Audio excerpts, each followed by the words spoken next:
वक्त दा बेली हर कोई बनदा,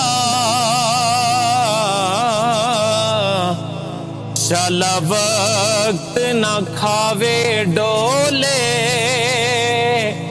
सजने बन दुश्मन वेंदे,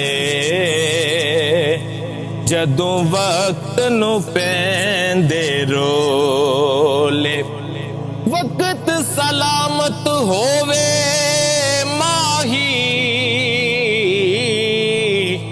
सजनान खलोंदे ने कोले।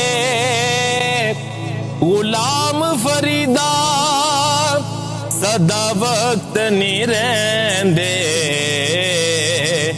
कदी माशे ते कदी तोले।